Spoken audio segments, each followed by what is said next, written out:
Hello everyone, কেমন আছেন সবাই? আশা করি আপনারা সবাই ভালো আছেন এবং সুস্থ আছেন। আমার আরেকটি ব্লগে আপনাদের সবাইকে স্বাগত। দিনটি ছিল সোমবার, আর সেই দিন ছিল আমাদের ডল্লু রানীর ষষ্ঠী পুজো। আমাদের তো বাড়ির সবার নিমন্ত্রণ ছিল, তাই আমি আমার ছেলেকে নিয়ে আগের দিন রাতেই চলে গেছিলাম। তবে আগের দিন রাতে সেরকমভাবে কোনো রকম ভিডিও আমি করতে পারিনি, তাই পরের দিন সকাল থেকে ভিডিওটা শুরু করছি। আর আপনারা তো জানেনই আমাদের জয়েন্ট ফ্যামিলি, আমার বাবার বাড়ির সবাই এক জায়গায় থাকেন, তবে রান্নাবান্না যে যার ঘরে করেন। তাই জন্য আমি কালকেই রাতের বেলা বাবার বাড়িতে চলে এসেছিলাম। আর ডল্লু রানী হলো আমার সেজো কাকারই নাতনি, তো তারই আজকে ষষ্ঠী পুজো। আর সেই জন্য দেখুন সকাল সকাল রান্না শুরু হয়ে গেছে। সকালের খাবারের জন্য বানানো হয়েছিল ঘুগনি আর মুড়ি, তার সাথে কিছু পান্তা বেঁচে গেছিলো, আগের দিনের ভাত কিছু বেঁচে গেছিলো, যেটাতে জল ঢেলে দেওয়া হয়েছিল। আর এদিকে আমাদের দুপুরের রান্নাও শুরু হয়ে গেছিলো। আর এই হলো আমাদের ডল্লু রানী, সে এখন চুপ করে শুয়ে শুয়ে কে কী বলছে সেটা শুনছে। তার তো আর কোনো কাজ নেই, খালি ঘুম আর খাওয়া ছাড়া, তো সে সেটাই করছে।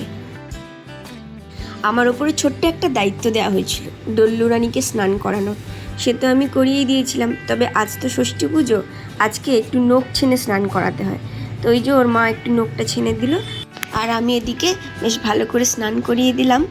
আর সুন্দর নতুন একটা জামা পরিয়ে দিয়েছিলাম সেদিন।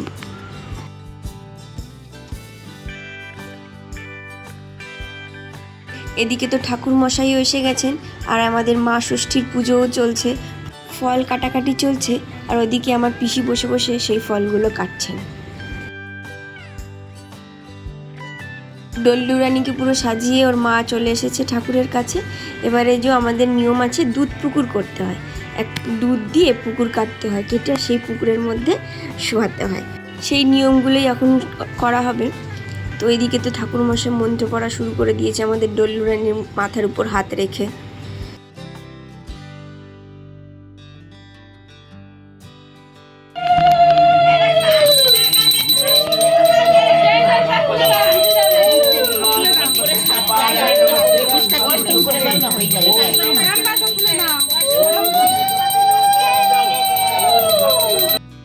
ব্যাস, তার পুজো হয়ে গেছে, দুধ পুকুর থেকে তাকে তোলাও হয়ে গেছে। সেই ভিডিওটা আমি আর আপনাদের সাথে শেয়ার করতে পারলাম না, কেন কি ও গায়ে কিছু ছিল না তোর, সেই জন্য আমি আর আপনাদেরকে সেটা দেখাতে পারলাম না। আর আমাদের মধ্যে ষষ্ঠী পুজোতে নাকি 2টো হাঁসের ডিম দিতে হয়, সেই অনুযায়ী দেখুন 2টো ডিম দেওয়া হয়েছে, আর সেটারই পুজো করা হচ্ছে। ঠাকুর মশাইয়ের দিকে পুজো মোটামুটি শেষের দিকে। আমার বোনও বসেছিল পুজোতে, কিছু মন্ত্র পড়তে হয় সেটাও পড়ছিল। সে যাই হোক, এবার পুজো শেষ, ঠাকুরমশাই সব ঘরে ঘরে শান্তির জল দিয়ে দিচ্ছে। আর এদিকে সিঁড়িতে আমার 2 বোন বসে বসে গল্প করছে। আর এদিকে আমার ছেলেটা চিকলুদের বাড়িতে গিয়ে ঘুমাচ্ছে, তাই ওকেই এখন আনতে যাচ্ছি। এই জন্য নিয়ে চলে এসেছি। ব্যাটা হিস করে ফেলেছে, আর ডাইপার পরা ছিল না, পুরো ভাসিয়ে দিয়েছে, যার জন্য এরকম করে নিয়ে আসতে হয়েছে। এদিকে এসে দেখছি একটা ব্যাচ খেতে বসে গেছে। আমি একটু খাবার দেওয়ার জন্য হেল্পও করেছিলাম। সেদিনকে রান্না হয়েছিল বলতে মাছের মাথা দিয়ে ডাল, আলু ভাজা, রুই পোস্ত, চিংড়ি মানে পটল চিংড়ি, তারপরে দই, চাটনি, পাঁপড়, মিষ্টি, এগুলোই রান্না হয়েছিল। এদিকে আমরা বাড়ির সবাই খেতে বসে পড়েছি, এটা শেষ ব্যাচ চলছে।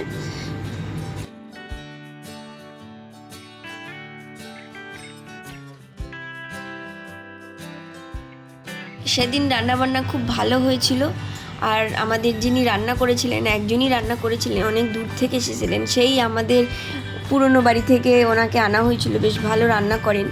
তো আমার হাজব্যান্ড তো ওনার হাতে রান্না খেয়ে বলছিল যে একদিন ওনাকে ডেকে রান্না করাবে। আর মানে একদিন বলতে হচ্ছে যদি কোনো অনুষ্ঠান এরপরে হয় তাকে দিয়ে নাকি রান্না করাবে, তার এত ভালো লেগেছে খাওয়া। এদিকে আমার ছেলে খেলা করছে চিকলু দাদার সাথে, আর দুষ্টুমি করে করে বেড়াচ্ছে। এবার আমি একটু খেতে বসবো। সেদিন ছিল বীভৎস গরম, কিন্তু তার মাঝখানেও এত সুন্দর হাওয়া চলেছিল, যার জন্য সেই গরমটা আমাদের সেরকমভাবে গায়ে লাগেনি। এদিকে আমি, আমার দাদা, এটা হচ্ছে আমার পিসির ছেলে, মেজো ছেলে, আর আমার হাজব্যান্ড, 3 জন মিলে খেতে বসে পড়েছি। আর সবার প্রথমে আলু ভাজা দিয়ে দিল, তারপরে মাছের মাথা দিয়ে ডালটা এত সুন্দর খেতে হয়েছিল, মনে হচ্ছিলো ওইটা দিয়ে সব ভাত খাওয়া হয়ে যাবে। যাই হোক, আমি এদিকে খেয়ে নিই, ওদিকে আমার কাকিমারাও বসে পড়েছে। তারপর একটু রেস্ট নেওয়ার পরে নিচে গিয়ে দেখলাম যে গিফট খোলাখুলি চলছে। অনেক গিফটই পেয়েছে, বেশিরভাগ রূপোর জিনিসও অনেক পেয়েছে, আর তার সাথে সাথে অনেক জামাও পেয়েছে, খুব সুন্দর একটা পায়ের নুপুরও পেয়েছে। আসলে মেয়ে তো, মেয়েদের অনেক সুন্দর সুন্দর গিফট দেওয়া যায়, কিন্তু ছেলে হলে ওই এক ধাঁচেরই সব কিছু দিতে হয়, নয় প্যান্ট জামা একই রকম। কত সুন্দর সুন্দর জামা পেয়েছে দেখুন। এই সুন্দর একটি নুপুর কেউ একজন গিফট করেছেন, খুব সুন্দর হয়েছে, আমার তো খুব ভালো লেগেছে। মেয়েদের বেশ নুপুর পরে রাখলে বেশ সুন্দর দেখায়। আমার না ছোটোবেলায় ছেলেকেও নুপুর পরিয়ে রাখতাম, তবে এই ধরনের নুপুর নয়, ওই যে ওর গোল যেগুলো হয় না, গোল গোল আর ঝুনঝুনি পরানো থাকে, বেশ সুন্দর লাগতো। আমি সবসময় পরিয়ে রাখতাম। ও তো খুব দুষ্টু, ছোটোবেলা থেকেই এত নড়াচড়া করে, ওই খাটের উপরে একা একা ঘুমাতো। আমি যখন এদিকে বাইরে কাজ করতাম, ও নড়লেই যাতে আমি আওয়াজটা শুনতে পেয়ে যাই, যার জন্য ওকে নুপুরটা পরিয়ে রাখতাম। দেখুন কত সুন্দর জামা পেয়েছে, কাঁসার থালা বাটি অনেক কিছুই পেয়েছে। আর আমিও একটা গিফট অর্ডার করেছিলাম জানেন, সেই গিফট সেদিন আর এসে পৌঁছায়নি, সে একদম প্রায় 4-5 দিন পরে এসে পৌঁছেছে। আমি একটা দিয়েছি ডাইপার ব্যাগ, ছোটো বাচ্চাটাকে নিয়ে এদিক ওদিক যাবে, তখন ওই ব্যাগটাও অনেক কাজে লাগবে। আর এদিকে তো আমাদের গিফট দেখা হয়ে গেল, আর আমার মা এই বালাটা ওকে গিফট করেছে। ছাদে আবার রান্নাবান্নার সব প্রস্তুতি চলছিল বলে সেখানে আমাদের চিকু আবার গান গাইছিল, একটু ওর গানটাও আপনারা শুনে নিন।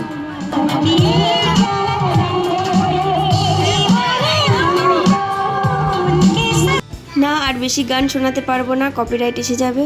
চলুন আজকে ভিডিওটা এখানে শেষ করছি। ভিডিওটি কেমন লাগলো অবশ্যই কমেন্টে জানাবেন, একটি লাইকও করে দেবেন। আপনারা সবাই ভালো থাকবেন এবং সুস্থ থাকবেন। ধন্যবাদ।